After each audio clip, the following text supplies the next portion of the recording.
double P. Yo yo yo. On est là.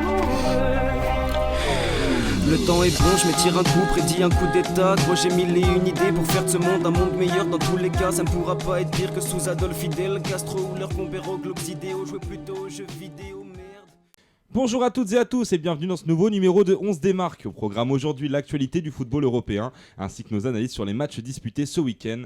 Avec moi sans plus tarder, j'ai nommé Cousin Skitter. Et oui, il est plus célèbre que n'importe quel sitcom des années 90. J'ai nommé Thomas Bourseau, l'homme qui, même si je frappe dans les gants du gardien, il y a quand même mon pote qui peut marquer.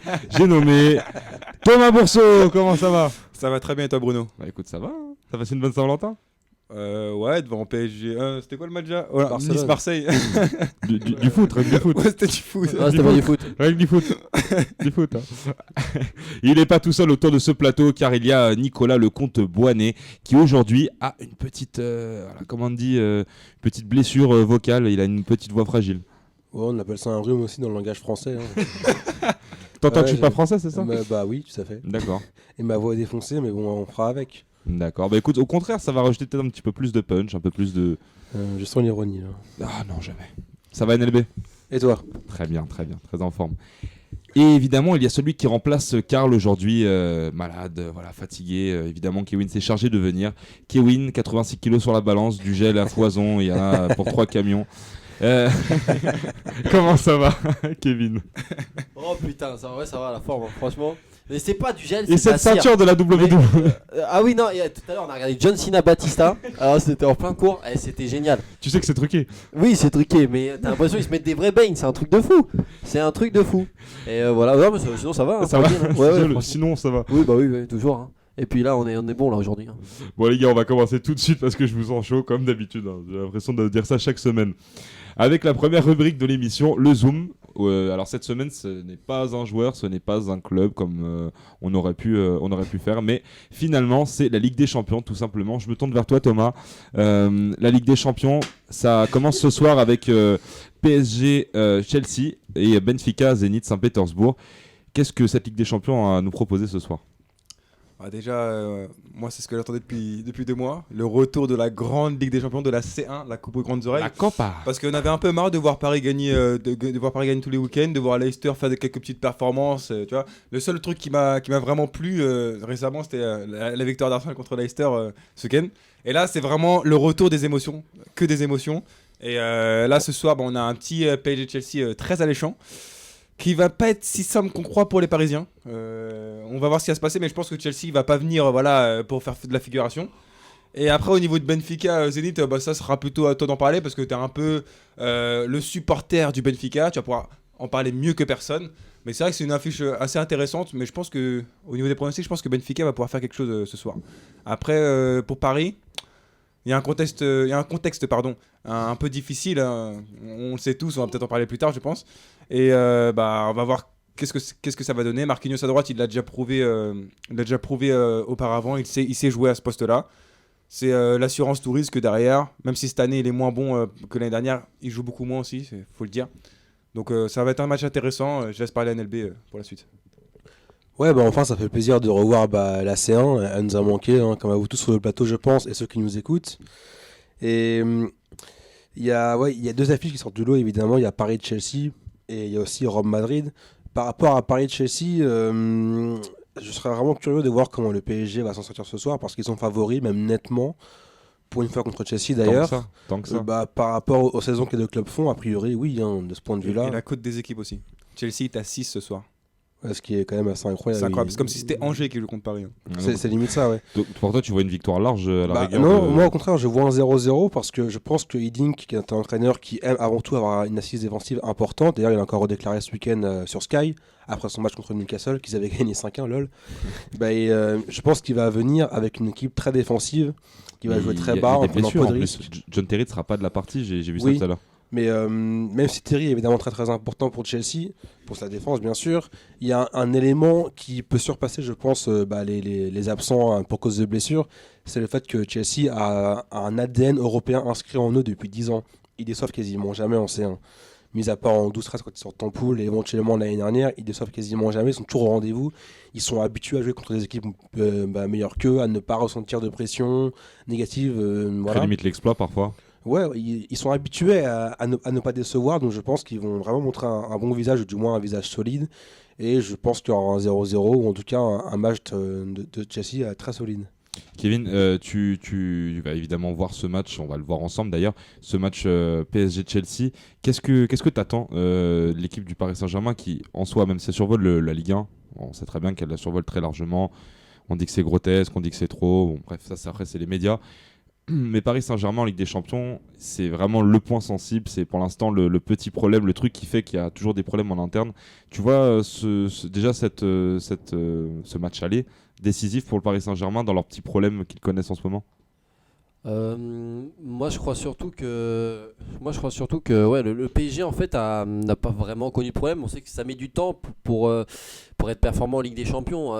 Après je suis d'accord avec Nico quand il dit que ça va être un match compliqué parce que Chelsea n'est pas une grande équipe en ce moment mais est un grand d'Europe. C'est-à-dire une équipe qui connaît ce genre de moments, une équipe qui sait faire face à ce genre d'équipe aussi.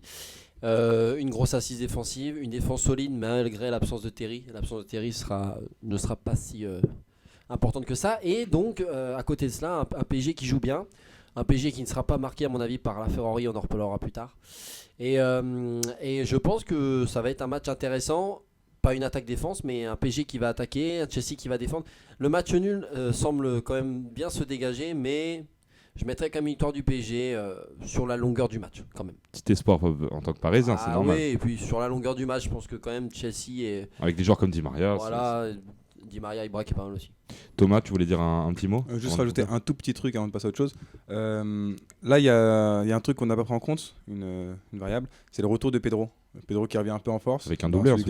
Un très bon match ce week-end. Ouais, mais enfin, il ouais, a mais quand non, même c'est fait du retour. très peu de bons matchs cette année. Oui, je sais, mais je te parle pas du retour genre de toute l'année. Je te parle là, maintenant. Ouais, dans d'accord. l'immédiat, Pedro peut mettre Paris en difficulté parce que je suis plus inquiété par Willian. C'est ce qui est, Ouais, ouais, la même. j'allais en parler après de Willian. D'accord. Pedro peut les mettre en difficulté parce qu'il va ramener quoi de la percussion, ce que n'avait peut-être pas Chelsea l'année dernière. Hazard n'est plus aussi bon que l'année dernière, par exemple. Bah oui. Et C'est pas sûr qu'il joue. Quand Kolo Touré a marqué plus de buts que lui. et donc voilà, Pedro et Willian, ça va être vraiment les deux fers de lance de cette équipe de Chelsea. Mhm. Ça va être les mecs qui vont aller à 300 à l'heure sur les côtés. Marquinhos, il va peut-être moins vite que Aurier. À Maxwell, il va pas à 300 à l'heure, mais c'est pas sa qualité prédominante. Donc ça va peut-être être là le problème pour Chelsea, pour Paris, pardon. Et après, on connaît Diego Costa dans les grands matchs. C'est un mec qui va faire péter les plombs adversaires. Et il faudra que Paris soit très très fort mentalement. Parce que ce mec-là, il peut faire expulser un joueur bêtement. Après, ça peut mettre en jeu la qualif de Paris à la fin, quoi. Mine de rien, Costa, depuis le début de l'année, et même depuis environ 2 mois, il est quand même relativement calme. Il y a peu de polémiques à son Keeding sujet, qui est arrivé. même plus. Ouais, c'est... En fait, c'est que quand il joue contre Il a Arsenal, s'agit. en fait. Hiddink, il lui a Je crois remis que les c'est contre bretelles. Non, c'est depuis Keeding il lui a remonté les qu'il est là, bretelles. vraiment. Ouais. Et puis il a un très bon niveau. Il lui a dit écoute, arrête de marque, faire le con et tu beaucoup de marqueras buts. chacun de tes matchs et c'est ce qui est en train de se passer. Moi je vous dis, Costa, à mon avis, c'est vraiment du côté du Paris Saint-Germain le joueur dont il faut se méfier. Non, je pense pas. Moi je dirais plutôt Willian. Ouais, Willian. Tu sais pourquoi je dis ça Les deux. parce que quand il veut, évidemment c'est pas comparable, Suarez est largement au-dessus, mais il y a quand même quelque chose que je mettrais toujours en parallèle entre les deux, c'est cette espèce de rage sur le terrain. Bien sûr. Bien sûr. Et La Grinta. ouais, mais enfin. Costa, il a pas une grinta aussi sublime, mais aussi recherchée, aussi voilà. Il y a vraiment quelque chose d'exceptionnel chez ce Suarez que n'a pas Costa. Mais devant le but, c'est un serial killer, quoi. C'est ce genre d'attaquant qui est capable de faire plier Paris très vite. Non, mais je suis Donc d'accord. il Mais faudra faire attention. si tu regardes en face, en ce moment, tu as quand même, je crois qu'on n'en parle pas assez d'ailleurs, Thiago Silva qui est tout simplement le meilleur défenseur du monde. Monté à 90 à FIFA. Actuellement, il est très très Et impressionnant. qui est très très fort en ce moment. Enfin voilà, il y a... Depuis longtemps même. Ouais, bah là, et c'est- depuis son arrivée au PSG. Nicolas. Ouais, je voulais aussi quand même dire un petit mot sur Benfica Zenit et sur Real Madrid. Bon, après, J'allais y Benfica. venir. Bah mince alors. Non, mais je vas-y, t'ai vas-y. devancé. J'ai envie de Bah, savoir. Benfica, je pense qu'ils vont avoir un match extrêmement difficile. Le Zenit cette année, c'est quand même assez solide. Ils ont fait une très bonne phase de poule. D'ailleurs, pour la première fois, ils ont fait une très bonne phase de poule. Et Benfica, si jamais je me trompe, Bruno, tu me corriges, mais c'est pas leur meilleure année cette année depuis au moins les 4-5 dernières. À Benfica. Je pense, non? Ah non, ça va franchement. Ouais. Ça fait 2 ans que Benfica sont en train d'être tout le temps champions du Portugal. Là, cette saison, franchement, ils marquent beaucoup de buts. Et sur la scène européenne, ils ont plus passé les poules depuis la saison 2011-2012 en C1. Là, c'est la première fois depuis. Depuis 4 ans. 2011-2012 qu'ils Ouais, passent les poules de exactement. mémoire. Benfica a plus de pression parce que justement, ils vont mieux qu'avant. mais que, enfin, tu vois, il continue à marquer parce qu'il y a Mitroglou qui est en train il enchaîne les buts, Jonas qui est super fort. Franchement, Jonas, c'est l'année dernière quand il arrive à Benfica, il a montré à l'Europe qu'il avait du répondant. Cette saison, il n'était pas le seul à planter parce qu'il y avait en plus de Mitroglou, il y avait Raúl Jiménez qui est le Mexicain qui est venu cet été. Et franchement, c'est vraiment une machine à but. J'ai vu un article là-dessus de l'UEFA, mais c'est vrai que de l'autre côté, voilà, c'est le Zénith, c'est aussi une machine à but. Donc, je pense qu'en fait, c'était un très beau tirage parce que c'est vraiment deux équipes qui, je pense, en face à face se valent vraiment. Il y a vraiment un match déjà, il y a un match entre les deux. Ça se voit que Benfica a des armes mais que Zenit en a tout autant, surtout qu'ils ont... le Zenit par exemple, ils ont ancien joueur du championnat portugais comme Hulk ou Witzel. Donc ça va... Et même ils sont déjà affrontés plusieurs fois. La dernière fois, l'avantage a tourné en faveur du Zenit. Donc c'est la petite vengeance de l'année dernière. Donc c'est des belles retrouvailles. Il y a aussi Garay. Donc il y a une connexion entre ces deux équipes. Bon, en tout cas, on va passer à la seconde partie de nos interrogations avec le box-to-box parce que on se pose beaucoup de questions et on n'en voit pas trop le bout avec cette affaire qui est en train de remuer un petit peu la Ligue 1. C'est Serge Aurier qui, sur Periscope, a tenu des propos juste dingues, inconscients. Stupide, tu peux dire. Ouais, c'est le mot adéquat. Et naïf aussi. Ouais, c'est un manque de tout, c'est un manque de... Bref, et justement, ce joueur qui se retrouve dans une situation vraiment débile dimanche, alors que mardi il affronte Chelsea, il fait cette connerie apparaît, donc du coup évidemment, quand tu traites ton entraîneur de fiotte, et tu peux me parler du vestiaire, surtout que la vidéo initiale, moi je pensais qu'elle durait quelques minutes, mais en fait c'est 45 minutes. Ouais. Donc là c'est vraiment, à moins que tu aies l'avocat du diable, ça va être chaud, mais voilà, Serge Aurier qui était pourtant c'était l'étoile montante de ce Paris Saint-Germain. Au milieu de toutes ces stars, il y a le petit gars qu'on est parti chercher à Toulouse qui monte. Et là, il se casse la gueule tout seul. Alors, vous pensez que le problème, l'affaire Aurier, elle est liée à quoi pour vous ? Mais c'est ça, comme tu viens de le dire. Ce mec-là, il n'était pas grand-chose avant qu'il aille au Paris Saint-Germain. Il avait fait quoi ? Il avait fait une bonne saison. Même maintenant. Voilà. Ouais, c'est vrai. Mais il a fait une bonne saison à Toulouse. Laurent Blanc s'est porté garant en le faisant signer à Paris. L'année dernière, il a fait quoi ? Quel match référence il y a eu de l'année dernière d'Aurier ? Déjà, il jouait pas beaucoup parce que Van der Wiel était devant. Marquinhos était sur le plan droit le plus souvent. Il n'a pas fait énormément de matchs. Il a fait certes une bonne préparation de pré-saison. Et depuis, il est titulaire. Ça, c'est vrai qu'il il a une progression incroyable et que ça devient un très grand joueur. Mais tout ce que je dis, c'est que Laurent Blanc ne méritait peut-être pas ça de la part de Serge Aurier parce que je comprends pas son geste. Et maintenant, Paris est dans une situation un peu compliquée parce qu'il va falloir qu'ils mettent en œuvre et en application tout ce qu'ils veulent qu'il soit respecté en fait. C'est-à-dire pas de vagues. Faut pas que les joueurs fassent de vagues. Et ça, Serge Aurier a fait tout le contraire. Et donc, si Paris veut maintenir sa politique du club, normalement, ils n'ont pas 35 choix, ils n'ont pas 36 000 solutions. C'est soit ils le mettent à l'écart comme ils viennent de le faire et ils le dégagent à la fin de la saison. En le mettant, non, mais je veux dire, le dégage à la fin de la saison, c'est-à-dire le vendre dans un autre club. D'accord. Ou soit ils appliquent la politique dure, c'est-à-dire tu dérapes. T'es viré, tu vois. Mais ça, c'est impossible qu'ils le fassent parce que la valeur marchande du joueur est trop importante pour que ça se passe. Ouais, je voulais en parler. Là où la situation est un peu cynique, c'est qu'il mérite amplement d'être viré parce que c'est une trahison envers ses coéquipiers qu'il a faite. Même aussi donc, envers ses supporters parce que l'équipe est déstabilisée avant de jouer, je vais y arriver. Un match très très important. Mais comment tu paries qu'il ne sera pas viré ? Je suis prêt à parier plein de choses. Il ne sera pas viré, c'est improbable. Alors, justement... Et il peut même être réintégré d'ici l'année prochaine. Apparemment, d'après l'équipe, les joueurs évidemment seraient très furieux contre lui, la majorité. Même si certains apparemment le défendraient, comme Di Maria, comme Thiago Silva. Donc bon. T'es sûr de ça ? Parce que j'ai vu. D'après ce que j'ai lu. J'ai vu hier justement l'équipe qui disait que Thiago Silva ne se portait pas, n'était pas pour le fait que Aurier le considère comme un de ses gars sûrs, tu vois, un de ses gars sûrs, tu vois. Je sais pas ce que ça veut dire papier NLP, mais ça veut dire en fait. En gros, j'ai compris, c'est une expression de jeune. Donc ça veut dire voilà. Donc Matuidi a été très. Il est sorti de la maison de retraite juste pour nous aujourd'hui. Parce que Matuidi était très furieux aussi contre Aurier. Ouais, mais Thiago Silva aussi, on pense qu'il qui Ah, le soutient, mais il est ça furieux salit, aussi. ça met des bâtons dans les routes de Paris alors qu'ils sont en train de signer une de leurs plus belles saisons qui font que monter progressivement. Ils pouvaient se priver de ça. C'était trop beau en fait. Ouais, On a l'impression que c'était trop beau. En Mais fait, ils il fallait qu'il y ait un vont truc. Ils vont s'en remettre parce qu'au final, c'est pas un joueur majeur. Le mec est bon que depuis 6 mois. C'est pas Ibra, c'est pas Di Maria. Et puis on sait comment le foot est cynique. Mais justement, Moi, c'est NLB, oublié, mais moi, c'est ce que tu as dit tout à l'heure. Tu as dit qu'il était cynique. Et moi, justement, c'est ce que j'ai d'abord pointé du doigt. Je me suis dit, en fait, pourquoi elle fait autant de bruit cette affaire?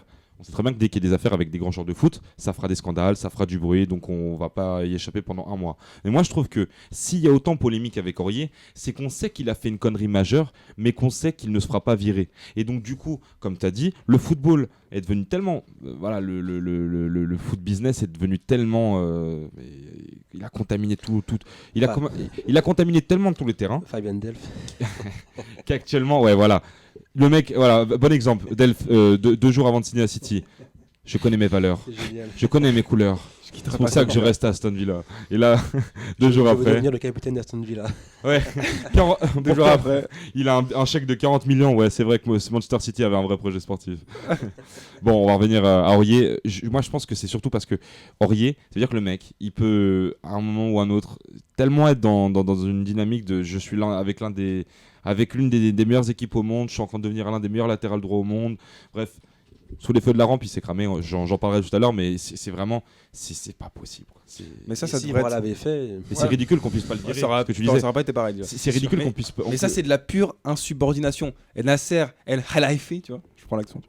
Pour le rap. Ne supporte pas ça. Il l'a dit depuis qu'il est au club, il supporte pas l'insubordination. Et quand tu insultes ton coach de Fiot, c'est ce qu'il a dit, je le reprends, de Fiot, que tu dis qui privilégie un joueur, on sait que c'est un peu vrai, mais tu n'as pas à le dire dans une vidéo, que tu tires sur ton gardien.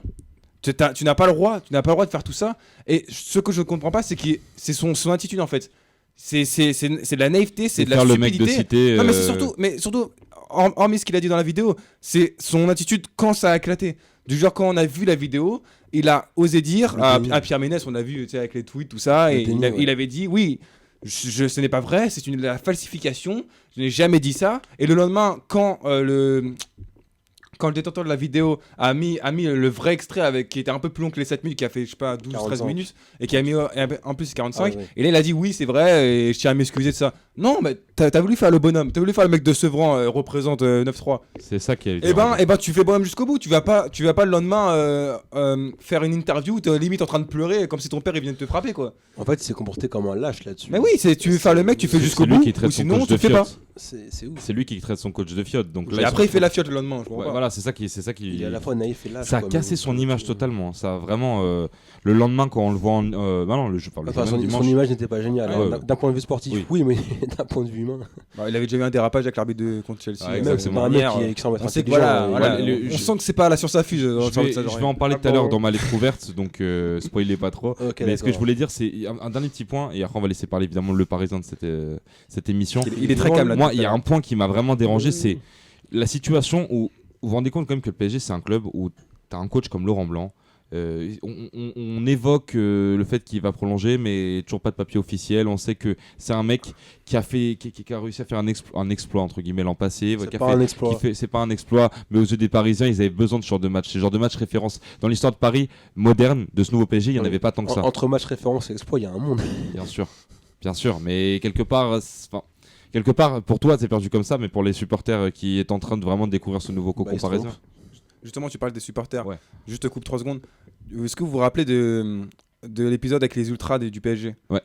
Et ils étaient privés de stade. Vous vous souvenez de cet épisode-là ou pas? Quand ça? Parce qu'on a eu plusieurs des comme ça. Oui, mais voilà, mais il y en a plein. Et c'est pour te dire Les que hooligans, quoi. c'est pour te dire que là récemment, Entre autres. Nasser Al-Khelaifi, il avait privé certains ultras d'aller au stade parce qu'il criait des choses qu'il ne devait pas crier selon le d'accord, je me club. rappelle, ouais. Et ben là, c'est à peu près la même chose avec Serge Aurier. Il a dit quelque chose qu'il ne devait pas dire, qui est de l'insubordination, qui n'est pas pour la politique du club.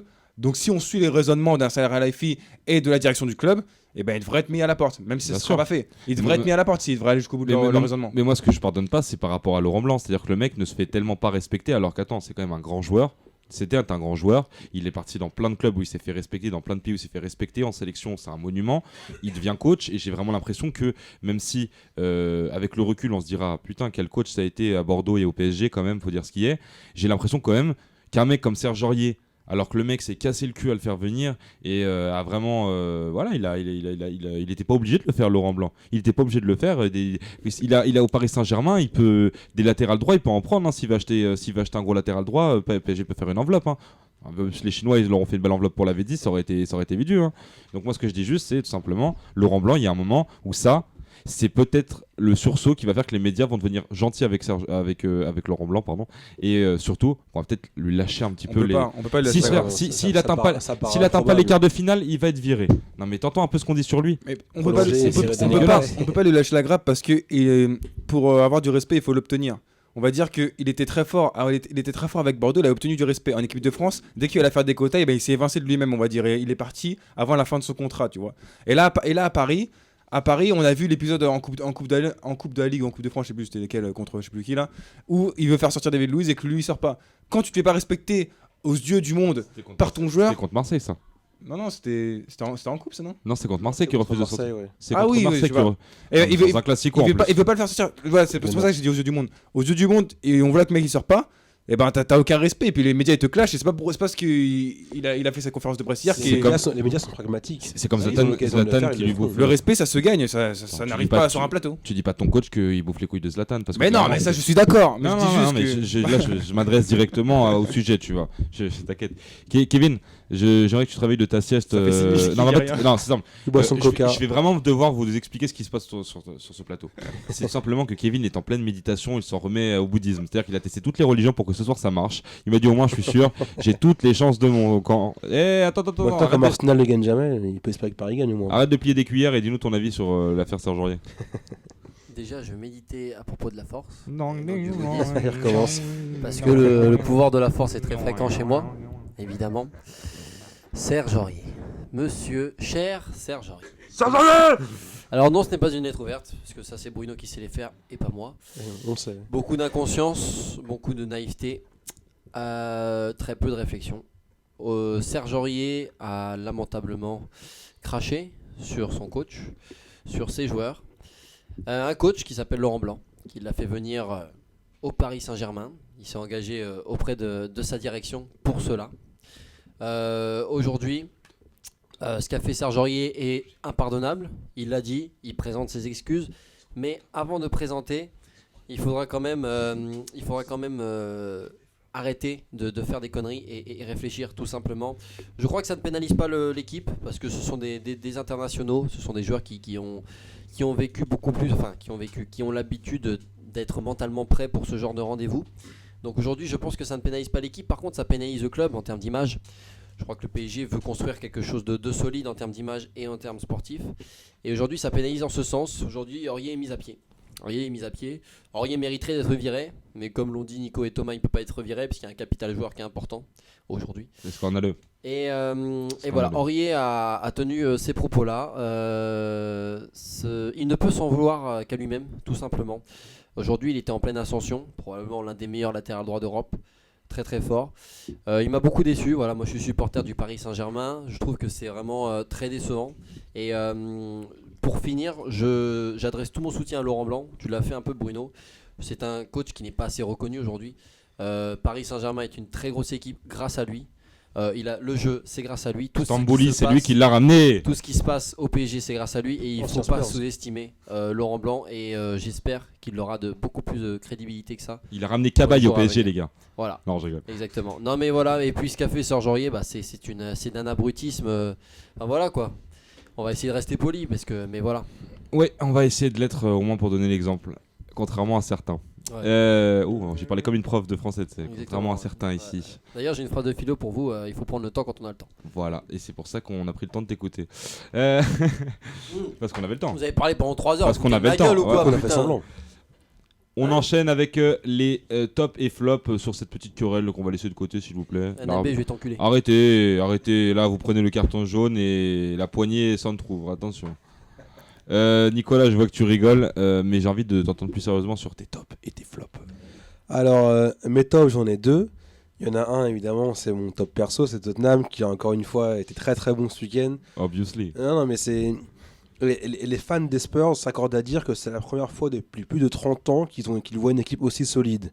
Et donc, implicitement une meilleure équipe que lors de la période Bale, Van der Vaart et Modric, ce qui n'est quand même pas rien. Et je peux vous dire qu'ils sont excités, et moi je le suis aussi. Ils ont été vraiment étonnants de maturité contre City. Et comme autre top, je mettrais la Juve. C'est un peu comme Chelsea en Europe, même si c'est un peu différent, je me contredis.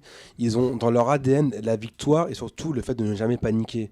À l'image de ce que Allegri déclarait après la 6e journée, il disait je vais être descendu par les médias, mais comme d'habitude, je vais me relever, je vous remarque, je m'en contrefous avec son flegme habituel. C'est ce qu'il a fait. Et en plus, on sent que c'est même pas de l'arrogance, il sait ce dont il est capable, ce que la Juve est capable et ce dont ses joueurs sont capables.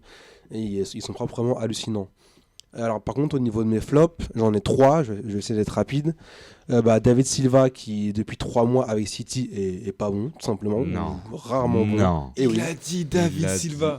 Et c'est dans la boîte, écoutez Mais- bien. En même temps, c'est une quiche. Hein. En tant que fan absolu de ce joueur, c'est vraiment difficile à voir parce que c'est la première fois qu'il est aussi mauvais pendant si longtemps à City. C'est incompréhensible. Mon second flop, ce sera City qui, encore une fois, déçoit. Il n'y a pas de fond de jeu, pas de cohérence, même de motivation de la part des joueurs. Compagnie est revenu, c'est une bonne nouvelle, mais est-ce que ça va suffire? Je suis pas sûr On que sait rien. je suis pas sûr que J'espère son qu'il y a front de soit bonne très- compagnie. Et mon troisième flop, ce Carton sera... orange. Mon troisième flop, ce sera Martin Atkinson, l'arbitre de Arsenal-Leicester, qui sont encore distingués par des décisions d'arbitrage litigieuses et qui, comme d'habitude, donne l'impression, avec sa tronche, de mépriser les joueurs, de se foutre complètement de ce qui se passe. Gerrard avait déclaré que c'était une des 2 personnes qui détestait dans le foot anglais parce qu'il le trouvait méprisant. C'était l'arbitre de quel match? Arsenal-Leicester. D'ailleurs, il n'y avait pas pénalty sur Bardi. Hein. Ouais, mais au-delà de ça, c'est un type Il y qui- avait pénalty. qui- D'ailleurs, Welbeck, qui il doit respire pas la revenir de méprise. blessure aussi. Hein. C'est un mec qui donne pas envie, vraiment. Enfin voilà. Merci beaucoup, Nicolas. Juste, Merci. Tu reviens nous voir la semaine prochaine. Avec plaisir. Merci beaucoup d'être venu. De rien. C'est vraiment beau de parler comme ça avec des octogénaires qui parlent aussi bien, avec une telle éloquence. Franchement, c'est beau. Et Thomas, comment ça va, Thomas? Ça va très bien. Il a Très rien bien, très préparé, bien. ce couillon là. Ouais, Non, je suis prêt. je le sens. Ah, tu es Je prêt? suis prêt, Très bien, très bien bien. sûr. Alors, je suis tes prêt. tops, tes flops, la parole est à toi. Bon, déjà, mon premier top, ça va être la Sanadiara. Pour commencer. C'est sûr que j'allais mettre la Sanadiara. Quand j'ai regardé Nice-Marseille, qui n'était pas le match de l'année, mais c'était quand même intéressant, la Sanadiara, voilà, encore une fois, il prend le ballon, il tourne autour des joueurs, il leur fait la misère. On dirait que c'est Joga Bonito avec le football. Tu prends le ballon, tu te rappelles les pubs avec Cotona, là, Joga Bonito? C'est pas, My Ça friend, manque ça. my c'est friend. pareil. Football is a noble art. It's a new painting. So. Et la Sanadiara, c'était comme ça ce week-end. Ah, on a la VO carrément. C'est génial. Ta-na-na-na, tu sais la musique? Avec Ibra Zlatan, elle est Eh, trop c'est bien Del- celle-là. c'est la musique, c'est Delinquent Habits et ça s'appelle The Return of Ça the va. Tress. T'as dit avec Ibra et Zlatan, mais bon, c'est pas grave. Et changement de sujet, vous savez qu'il y a le teaser de Star Ah, Wars merde. 8 qui est sorti. Tu sors. Le carton est passé du orange au rouge. Oh. Une minute de silence, s'il vous plaît. Une minute de silence. Je suis pas Carl King, je vous en donne qu'une. Alors estimez-vous heureux. Non, je peux continuer, sinon on va jamais terminer l'émission. Donc ensuite, voilà, la Sanadiara, je l'ai dit. Et j'ai ensuite la MSN. La MSN, voilà, on a l'impression qu'on le dit tous les week-ends, tu vois, mais au bout d'un moment, c'est un peu chiant, quoi. Le football est trop facile pour ces gens-là. C'est un régal. Mais c'est chiant, tu vois jouer ces équipes-là. Moi, je suis pour Arsenal. C'est un régal. Hermas Payot, c'est un régal. Parce qu'il est pour ça, Madrid, c'est un donc régal. c'est pour ça qu'il dit Pas ça. du tout. Il D'ailleurs, s'amuse vous allez voir comme mes des tops et enfants. vous direz pas ça. Oula. En plus, ce qui est fou, c'est que quand tu les vois jouer, ces joueurs-là, t'as l'impression que le football, c'est un truc que tout le monde pourrait faire. C'est un jeu. Ils tirent des pénaltys à deux, ça s'est déjà fait, hein, mais ça faisait longtemps qu'on ne l'avait pas vu. Et, ils le réussissent. Après, devant Neymar, il met une petite louche. Messi, il humilie le défenseur quand il obtient un pénalty. Je comprends pas. Je ne comprends pas. No comprende. Moi aussi. No entiendo lo que pasa con Celta Vigo. C'est vrai que la dernière fois, c'était, je crois, un penalty entre. Attends, c'était pas Henry et Pires avec Arsenal en 2004. C'est ce fail Allez. incroyable. Ouais, c'est vrai, c'est vrai. Enfin, c'est vrai. bref, C'est ça arrive hein, à Arsenal. hein. Ouais, après en flop, j'ai la pioche, Paul Pogba, qui n'a pas fait un match à la hauteur du derby. On l'attendait, ce derby entre Naples et la Juve. C'était 2 équipes vraiment en forme. Paul Pogba est resté sur quelques bons matchs, dont celui contre le Chievo Vérone. Et là, franchement, on a vu un Paul qu'on n'avait pas vu depuis longtemps. Et c'est pas normal, un mec comme ça, qui a les clés du jeu de la Juve, il devrait être au-dessus de ça, quoi. Si, dans Derby 2015, si, Nelbé, parce qu'il vient de te reprendre, il dit que apparemment ce serait pas un derby, Naples-Juve. C'est un match hyper chaud, ils se détestent, mais c'est pas un derby au sens propre. Ça a des airs de Ouais, derby. Pourquoi Mais aujourd'hui, le derby, c'est Angers-PSG, le derby. Aujourd'hui, le derby, c'est un match chaud. Angers-PSG. Non, c'est pas une raison. Ouais, mais aujourd'hui, je te dis ça, voilà. Va dire ça à un fan du Napoli, il dira que c'est pas un derby. Non, mais en fait, Déjà, il va pas je te m'en bats les parler. couilles. mais- Non, tu Des- le respectes. pour expliquer à Thomas, un derby, c'est géographiquement, c'est tu vois ce que je veux te dire, c'est à côté, genre Lyon-Saint-Etienne. La Juventus Naples, c'est à 150 km, enfin je sais même pas, 200 peut-être Alors, 250. dans ce cas-là, enfin, je sais pourquoi on pas. dit Paris-Marseille, c'est un derby? Mais c'est pas un derby, c'est un Non, classico. Parce que c'est la Marseillaise. Non, c'est un classico. C'est une erreur. Faut C'est pas les pas un reprendre derby. ces erreurs. C'est un classico. Ouais, PSG voilà, Marseille. ouais. Ouais, c'est vrai, mais bon. On en parlait tout à l'heure, on parlait de Naples, machin, la Kevin. rivalité. C'est vrai qu'il y a une rivalité entre les deux. C'est pour ça que je dis un derby, mais bon. Vous avez compris, quoi. Vous allez pas me casser les couilles pour ça. Non. Même ton carton dessus, je m'en fous. Bon, jaune pour toi. Mpokora, tu nous lances la chansonnette, tu racontes tous tes tops et tes flops, s'il te plaît. M. Pokora. Ouais, M. Pokora. Mpokora. Et toi, t'es Kendrick Lamar, toi. Ah ouais, je le prends bien. Alors, un peu d'original.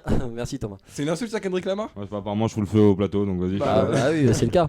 Il n'y a pas de feu. Très peu d'originalité dans mes top et flop aujourd'hui, puisque je vais prendre Cristiano Ronaldo, qui depuis le allez, voilà, vas-y. Depuis le retour de Zinedine Zidane et sur ses standards, bah, il retrouve ses standards tout simplement. Voilà, il marque, il est meilleur dans le jeu et on voit bien que le Real est plus fort. Ce qui, voilà, un très bon Cristiano Ronaldo. Et dans mes flops, pour aller plus vite parce que là ils ont parlé comme des fous. Manchester United, je suis désolé par contre Bruno, parce que Manchester United voilà, contre Sunderland, bon, c'était pas. Au début, je pensais qu'ils allaient faire un match plutôt correct. Au milieu du terrain, ça allait, ils tenaient la balle, ils avaient la possession, ils essayaient de faire du jeu quand même. Mais bon, finalement, voilà. Ils ont été vite submergés. Je ne comprends pas les choix de Van Gaal. Je ne comprends pas cette équipe. Lui-même ne comprend pas. Je ne comprends plus cette équipe personnellement. Je ne sais pas où elle va. Juste point positif, Anthony Martial. Parce que. Ah ouais. Ah là là. Oh, on regarde une photo que vous êtes Ouais. sûrement en train de voir aussi en ce moment. C'est voilà, même moi j'en rigole alors que je suis grand supporter mancunien. C'est la mais fin de Fast and avec Furious. Van Gaal, c'est tu vois la scène à la fin de Fast and Furious. Voilà, c'est ça. Et ben ils vont créer une troisième route. On sait pas où elle va celle-là. On sait Voilà, pas c'est trop. ça. Il y a Mourinho au bout. Genre allez viens. Allez, au pire si on finit 10ème, t'inquiète. Non, mais c'est Je exactement vais ça. mettre des briques à droite à gauche du terrain. Et c'est vrai que ça doit être dur pour toi parce que moi je ne sais plus où va cette équipe. J'ai du mal à comprendre. Déjà son milieu de terrain, ça fait longtemps va en que j'ai Ligue du mal à le Europa. comprendre. La seule satisfaction, c'est encore Anthony Martial qui a marqué, qui est plutôt pas mal. Et on voit aussi qu'avec Martial à côté, Rooney est pas mal aussi. Mais sur une attaque, tu peux pas tenir la distance, quoi. Ils ont un milieu qui est très mauvais. Ils ont une défense plus que fragile. Ils ont un très bon gardien, certes, mais bon, à ce rythme-là. Ils finiront. Bah, alors, dans les 4 premiers, c'est une Ligue des Champions, mais ils finiront peut-être pas dans les 4 premiers, quoi. C'est assez inquiétant. Mais attends, mais je pensais qu'en tant que grand supporter de Paris, t'allais me parler de Cavani dans tes flops. Parce que Cavani, il faut arrêter. Maintenant, il met des frappes pourries comme ça. Non, mais en tout moi je soutiens Cavani. Ah, Enfin, d'accord. je veux dire, même s'il rate des choses. Ouais, c'est- non, mais je pensais- Pas en off. Alors là, En off, tu soutiens pas. Hein. Si tu soutiens. Bah, si, j'ai toujours Pour soutenu Cavani. reprendre les propos pour reprendre les propos de Parce que Laurent si Blanc, tu, Cavani, il faut l'aider. Faut l'aider. Non, mais bien sûr, mais on, Ah, la sait... folie. non, mais on sait que c'est un Faut bien buteur. l'aider là. Ah, mais on Non, sait que pas c'est un. comme ça. Lui mettre une petite claque quoi. Tu le vois. contrôle de balle. Mais on sait que c'est un buteur, Cavani. Alors, on imagine qu'il a pas perdu tout ça, tu vois ce que je veux dire après. Bon. C'est vrai qu'il n'y a pas de gardien, il la met au-dessus, c'est un vrai buteur. Mais bon. Ah, mais toi, t'es une chèvre au Plessis Robinson, espèce d'enfoiré. Les gars, je pense que le moment est venu pour la lettre ouverte. Ah merde. Tintin, la lettre ouverte commence maintenant. Même des petites. Il a fait son petit jingle. C'est maintenant qu'il faut éteindre Ouais, le on micro. est avec les moyens du bord, hein, donc les micros sont coupés. Serge Aurier, c'est de toi dont je vais parler évidemment. Aujourd'hui, la jeunesse est un risque à courir, disait le poète.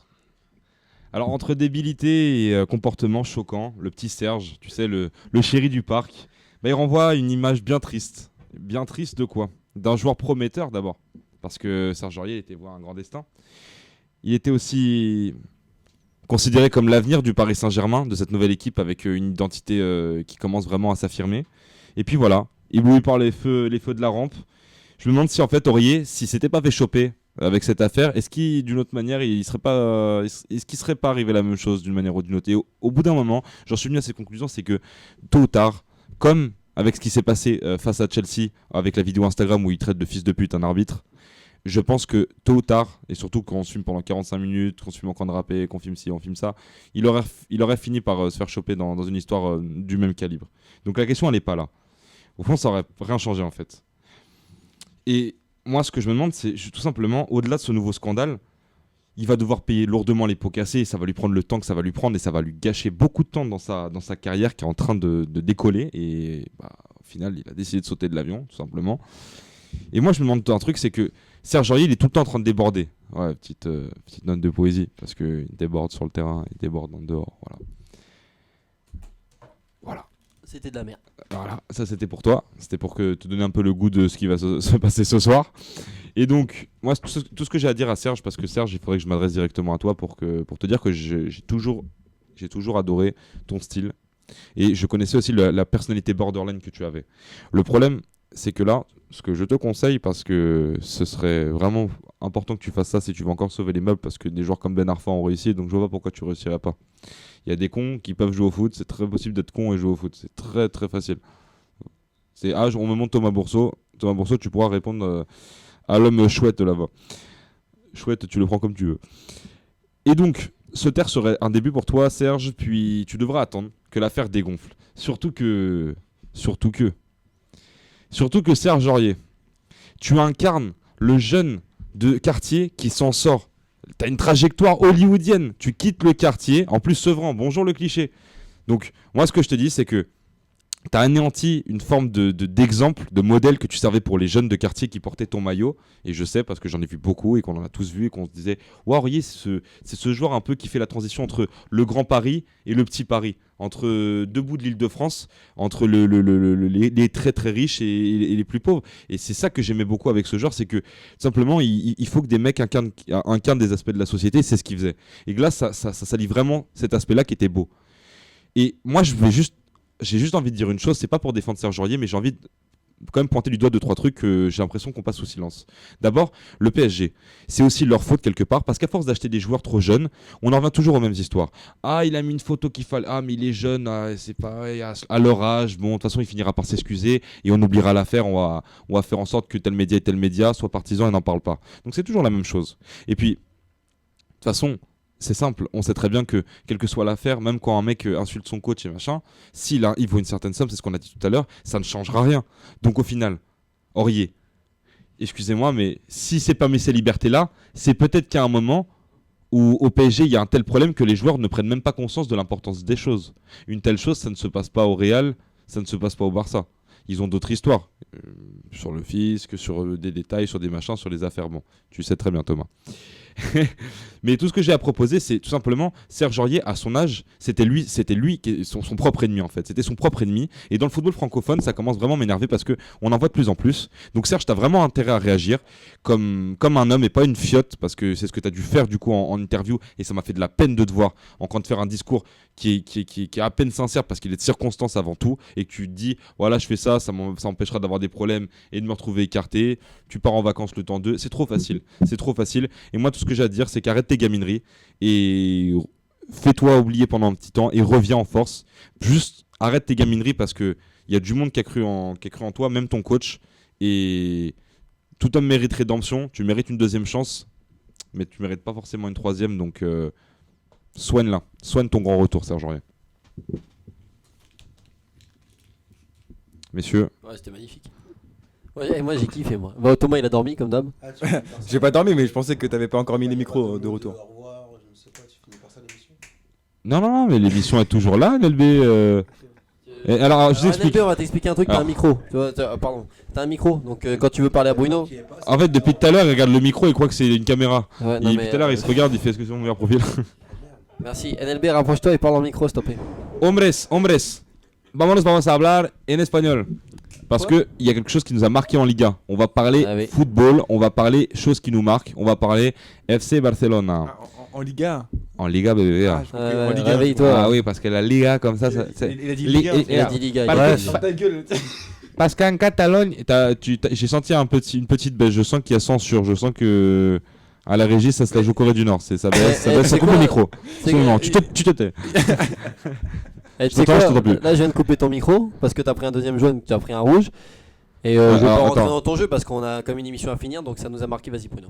D'accord, on continue OSD version Pyongyang. Ce qui nous a marqué avec ce penalty de Lionel Messi, qui est resté très, très mitigé parce qu'en fait, il y a ceux qui disent que le coup franc est original, voilà, très joli pour une fois. Oh, ça change, oh bah tiens, en plus, oh, le Messi ne le tire pas, il l'offre à ses camarades, c'est beau. Bon. Et il y a ceux qui disent que c'est humiliant et que c'était vraiment pour humilier Vigo dans un match où clairement. Il y avait un vrai écart de niveau. Qu'est-ce que t'en penses, Nico ? C'est quand même incroyable d'en faire tout un plat là-dessus, mais d'un côté, il fallait s'y attendre. Ce n'est évidemment pas humiliant, c'est juste des joueurs qui ont voulu s'amuser parce que le foot, même dans un cadre pro, ça reste un jeu. Il faut savoir prendre du plaisir. Il a voulu faire plaisir à son coéquipier. On ne sait pas si c'est vraiment pour qu'il soit Pichichi parce qu'à la base c'était pour Neymar. Pichichi Pichichi, pardon, ça se dit Il comme a dit ça. un autre plat, Pichichi. Pichichi, pour attendre le cas, s'il te plaît. Il a juste voulu faire plaisir à son pote, c'est autorisé, ça n'a rien de chambreur. Et c'était pas pour Suarez. Oui, c'était pour Neymar, je veux dire. Ouais. Enfin merde quoi, ils ont juste voulu s'amuser, basta. Non, et c'est tellement représentatif de la facilité du Barça actuellement. Et comme je dis, enfin moi je suis d'accord avec NLB, ils ont vraiment voulu s'éclater, ils ont fait ça, ils se sont dit bah. Et ça montre la coordination des trois. Exactement. Ils sont- Et puis oui, bah à la base c'était pour Neymar, bon on l'a fait pour Suarez. Et c'est vrai que Il a eu chaud Neymar, il a fait se faire croquer parce que Suarez lancé, il vous chope par le cou, c'est fini. Ouais, alors évidemment, mais au-delà de ça, Ça remonte ça. au-delà de ça, c'est vrai que ça apporte Ça remonte. Hein. une nouvelle touche, À 3 ans. voilà, à la MSN quoi. Et ce genre de penalty, c'est quand même. Oh, on n'est pas à ça près. Parce que même à l'entraînement, l'autre fois, il était pas loin. Vous voyez, une photo, il regarde le coup. Il regarde mais- le coup. Il a envie. Et quand ça compte, c'est que ça touche. Hein. Enfin, quand ça touche, c'est que ça compte, pardon. C'était Raté. Ah bon mince, bon, bah, c'est pas grave. Mais- Merci NLB. Il y avait d'ailleurs du monde qui a réagi parce que ce penalty il rappelle celui de Ouais. Cruyff en 82 Ah avec le Barça. D'accord. NLB, à l'époque, tu avais 37 ans. Bah, Tu travaillais encore à D'ailleurs, l'ORTF, c'est j'étais ça au stade avec Sarkozy parce que ce Ah non, mec est l'ORTF partout, n'existait il a tout vécu. Et c'est vrai qu'à l'époque, déjà, il imitait Pelé, qui lui-même imitait Giuseppe Meazza. Donc bon, enfin, c'est voilà. Pelé, tu veux dire où il est? Parce que depuis qu'Houellebecq a marqué sa tête sur les réseaux sociaux, Pelé n'existe plus, il n'y a que Ouais, du je Houellebecq. parle de lui. Non, mais sinon, plus Tu récemment. tu claques des doigts toi aujourd'hui. Ouais, c'est un single. j'appelle Bourseau pour On lui dire. écoute Mpokora. J'appelle J'appelle Pop. ne dis plus jamais ça parce que là ça va pas aller. J'appelle Bourseau pour remettre son micro en fait si ça l'intéresse. De quoi? Je savais Alors, déjà. je vous explique. Sur le Non. plateau, c'est le mélange du Muppet Show et de l'Apple Store. Ils sont là, clac. Puis, oh, en fait, j'ai un truc à dire. Et Non, en mais- même temps, ça se. En même ça temps, se je suis rigole. régisseur aujourd'hui. Vous devez m'écouter si vous voulez pas prendre de carton. Donc commencez pas à me saouler. Voilà. Et sinon, il y avait un penalty. Changement de sujet. Enfin non, pas changement de sujet, mais le dernier penalty. Allez, viens, on parle de handball. Non mais NLB a dit un truc tout à l'heure. Le dernier penalty, c'est pas Robert Pires en 2004 avec. Arsenal, ouais. Ouais, avec Arsenal. Pires, bah, voilà. c'est Parce que pourquoi t'es remonté jusqu'à Cruyff Parce que j'ai regardé sur Twitter, ils Daniel en parlaient. Parce qu'il avait, il y avait Cruyff qui avait fait exactement la même chose que Messi en Ah, 82. d'accord. Ok. Du coup, c'était un petit clin d'œil. Non mais ouais, mais c'est tout sauf humiliant en fait. Hein. C'est vraiment ils s'amusent. Enfin ça. C'est ce que je C'est pense. frustrant, mais c'est pas humiliant. Moi, si je peux me permettre, je voulais peut-être rajouter un petit truc dans ce qui nous a marqué. C'était une bonne image. Il y avait le match Benfica-Porto. Benfica qui a perdu à domicile. Mais moi, la belle image que j'ai retenue de ce match, c'est que au-delà du grand match de Casillas, bon, ça ce sera à la rigueur à mettre dans un top, mais j'ai beaucoup aimé à la fin le jeune Renato Sanchez qui est venu voir un jeune de Porto et ils se sont fait une très belle accolade. Et c'est d'une force cette image où on voit les deux maillots qui se collent, qui se font un câlin qui dure un certain temps. Et je trouve que c'est beau parce que c'est genre voilà, c'est beau de voir ça aussi dans d'autres championnats, mais c'est vrai que dans ce championnat où on sait qu'il y a une grosse il y a de la haine entre les deux clubs, il y a vraiment une envie de se taper dessus tout le temps, et voir une image comme ça aide. Bon, malheureusement ça n'arrive que au stade d'Alouche, pas trop au stade du Dragon. Ouais, et puis le résultat c'est que Benfica a perdu le match, c'est ça? 19 frappes à 9, on a perdu, ouais, parce que Casillas Ouais, il non, était mais très enfin, fort. C'est un- Très, très fort. C'est un peu quand les fans de Chelsea avaient applaudi Juan Mata il y a 2 semaines lors du choc. Exactement. Très très beau. Ouais. Il est resté entre guillemets que 2 saisons. Ouais. Dans le foot de jour, enfin, c'est quand même extrêmement peu. Certes, il avait été élu meilleur joueur du club 2 années d'affilée, mais il est resté que 2 ans. Il était lui très, a très bon. témoigné un respect incroyable. Exactement. Et Tout parfois, à les fait supporters sont étonnants. Non mais ouais, tout à fait d'accord. Moi cette sortie là, franchement, Ah, limite. j'avais des frissons. Ouais, moi aussi, c'est ce que j'allais dire. Ça se voyait, même lui, il était. C'était vraiment Un peu gêné presque. Ouais, c'est ce que j'allais dire, il était gêné. Bon, en tout cas, on va se laisser là-dessus, parce que c'était à Saint-Valentin ce week-end, et je vous vois tout mielleux, vous me parlez d'amour, de beau football, de beaux sentiments. On va se laisser les filles. Avec plaisir. Oui, enfin les filles, elle va se calmer oui, quand même. Bon, d'accord, Mpokora, d'accord, tu laisses pousser tes cheveux, tu te fais les queues de cheval, mais tu nous passes une fille, d'accord. Les auditeurs peuvent le savoir. Bon, allez, c'est déjà la fin, on se démarque, c'est fini, mais on revient vite, promis, avec évidemment nos analyses pertinentes, et notamment celle d'un Kevin Henry revanchard la semaine prochaine, je l'attends au tournant. Merci d'avoir écouté notre émission, on vous embrasse très très fort, et on vous remercie d'être aussi nombreux chaque semaine à nous écouter, évidemment. Nicolas vous embrasse, Thomas vous embrasse, Kevin aussi, de son plus beau baiser de... Le baiser du beau gosse. Non, le baiser du... Attends. Du Parisien. Le baiser de la chance, peut-être. Le baiser de la victoire ce soir. Victoire 3-0 du Paris Saint-Germain. On en reparlera la semaine prochaine parce que c'est dans la boîte. Allez, à ciao, bonsoir et... Force à Benfica et Paris. Double P. Ya ya ya. Le temps est bon, je me tire un coup, prédis un coup d'état. Gros j'ai mille et une idées pour faire de ce monde un monde meilleur. Dans tous les cas, ça ne pourra pas être pire que sous Adolphe Fidel Castro ou leur compère globes idéaux. Jouer plutôt aux jeux vidéo, merde. J'évite les types avides de fric et de femmes. Germe dans ma tête des idées malignes et validées par la bulle. Dans ce cas, j'annule le projet initial et je m'immisce là où l'illicite est sollicité. Tard le soir, je suis pas pressé la détente. Stressé, j'appréhende les débats gênants. Après des déboires mêlant Monster et vodka. J'aimerais qu'on me dise que tout ceci n'est pas réel, que le mec était pas réveillé quand il a dessiné la tour de Pise en temps de crise. La foule s'affole et frôle le drame à diverses reprises. Fumer un tard au lieu de foncer dans le tabac, l'hiver les sottises. À la télé ou sur ton portable, avise le vice, évite les flics, médite, me dire c'est normal.